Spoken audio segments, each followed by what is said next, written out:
अध्याय 5 गेरासा का अबदूतग्रस्त। वे समुद्र के उस पार गेरासेनियों के प्रदेश पहुंचे। ईसा ज्यों ही नाव से उतरे, एक अबदूतग्रस्त मनुष्य मकबरों से निकलकर उनके पास आया। वो मकबरों में रहा करता था। अब कोई उसे जंजीर से भी नहीं बांध पाता था, क्योंकि वो बारंबार बेड़ियों और जंजीरों से बांधा गया था। किंतु उसने जंजीरों को तोड़ डाला और बेड़ियों को टुकड़े टुकड़े कर दिया था। उसे कोई भी वश में नहीं रख पाता था। वो दिन रात निरंतर मकबरों में और पहाड़ों पर चिल्लाता और पत्थरों से अपने आप को घायल करता था। वो ईसा को दूर से देखकर दौड़ता हुआ आया और उन्हें दंडवत कर ऊंचे स्वर से चिल्लाया, ईसा, सर्वोच्च ईश्वर के पुत्र, मुझसे आपको क्या? ईश्वर के नाम पर प्रार्थना है, मुझे न सताइए। क्योंकि ईसा उससे कह रहे थे, अशुद्ध आत्मा, इस मनुष्य से निकल जा। ईसा ने उससे पूछा, तेरा नाम क्या है? उसने उत्तर दिया, मेरा नाम सेना है, क्योंकि हम बहुत हैं। और वो ईसा से बहुत अनुनय विनय करता रहा कि हमें इस प्रदेश से नहीं निकालिए। वहां पहाड़ी पर सूअरों का एक बड़ा झुंड चल रहा था। अब दूतों ने यह कहते हुए ईसा से प्रार्थना की, हमें सूअरों में भेज दीजिए, हमें उनमें घुसने दीजिए।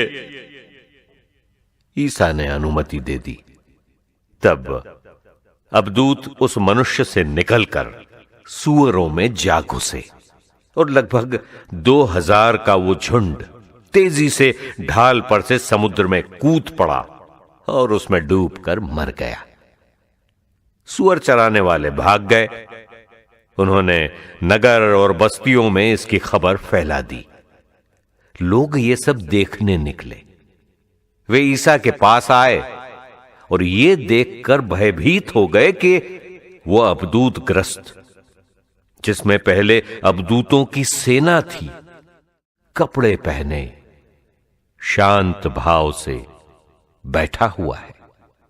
जिन्होंने ये सब अपनी आंखों से देखा था, उन्होंने लोगों को बताया कि अबदूतग्रस्त के साथ क्या हुआ और सूअरों पर क्या क्या बीती। तब गेरासेनी ईसा से निवेदन करने लगे कि वे उनके प्रदेश से चले जाएं। ईसा नाव पर चढ़ ही रहे थे कि अबदूतग्रस्त ने बड़े आग्रह के साथ ये प्रार्थना की, मुझे अपने पास रहने दीजिए। उसकी प्रार्थना स्वीकार करते हुए ईसा ने कहा, अपने लोगों के पास अपने घर जाओ और उन्हें बता दो कि प्रभु ने तुम्हारे लिए क्या क्या किया है और तुम पर किस तरह कृपा की है। वो चला गया और सारे देकापोलिस में ये सुनाता फिरता कि ईसा ने उसके लिए क्या क्या किया था, और सब लोग अचंभे में पड़ जाते थे।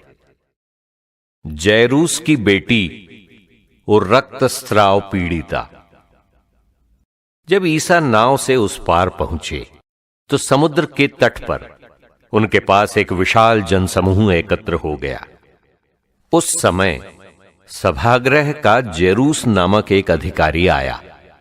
ईसा को देखकर वो उनके चरणों पर गिर पड़ा और ये कहते हुए अनुनय विनय करता रहा, मेरी बेटी मरने पर है, आइए और उस पर हाथ रखिए, जिससे वो अच्छी हो जाए और जीवित रह सके। ईसा उसके साथ चले। एक बड़ी भीड़ उनके पीछे हो ली और लोग चारों ओर से उन पर गिरे पड़ते थे। एक स्त्री 12 बरस से रक्तस्राव से पीड़ित थी। अनेकानेक वैद्यों के इलाज के कारण उसे बहुत कष्ट सहना पड़ा था और सब कुछ खर्च करने पर भी उसे कोई लाभ नहीं हुआ था।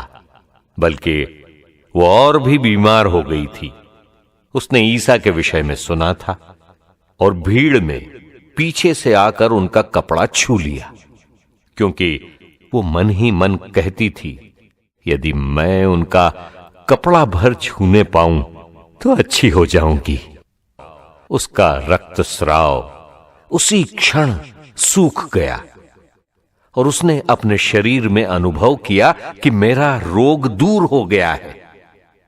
ईसा उसी समय जान गए कि उनसे शक्ति निकली है। भीड़ में मुड़कर उन्होंने पूछा, किसने मेरा कपड़ा छुआ?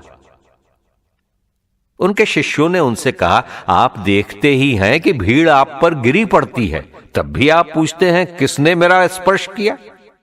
जिसने ऐसा किया था उसका पता लगाने के लिए ईसा ने चारों ओर दृष्टि दौड़ाई। वो स्त्री ये जानकर कि उसे क्या हो गया है, डरती कांपती हुई आई और उन्हें दंडवत कर सारा हाल बता दिया। ईसा ने उससे कहा, बेटी, तुम्हारे विश्वास ने तुम्हें चंगा कर दिया है, शांति प्राप्त कर जाओ और अपने रोग से मुक्त रहो। ईसा ये कह ही रहे थे कि सभागृह के अधिकारी के यहां से लोग आए और बोले, आपकी बेटी मर गई है, अब गुरुवर को कष्ट देने की क्या जरूरत है? ईसा ने उनकी बात सुनकर सभागृह के अधिकारी से कहा, डरिए नहीं, बस विश्वास कीजिए। ईसा ने पेत्रुस, याकूब और याकूब के भाई योहन के सिवा किसी को भी अपने साथ आने नहीं दिया। जब वे सभागृह के अधिकारी के यहां पहुंचे तो ईसा ने देखा कि कोलाहल मचा हुआ है और लोग विलाप कर रहे हैं। उन्होंने भीतर जाकर लोगों से कहा, ये कोलाहल, ये विलाप क्यों? लड़की मरी नहीं, सो रही है। इस पर वे उनकी हंसी उड़ाते रहे। ईसा ने सबको बाहर कर दिया और वो लड़की के माता पिता और अपने साथियों के साथ उस जगह आए जहां लड़की पड़ी हुई थी। उन्होंने लड़की का हाथ पकड़कर उससे कहा, तालिथा कुम। इसका अर्थ है, ओ लड़की, मैं तुमसे कहता हूं, उठो। लड़की उसी क्षण उठ खड़ी हुई और चलने फिरने लगी, क्योंकि वो 12 बरस की थी। लोग बड़े अचंभे में पड़ गए। ईसा ने उन्हें बहुत समझाकर आदेश दिया कि ये बात कोई न जान पाए और कहा कि लड़की को कुछ खाने को दो।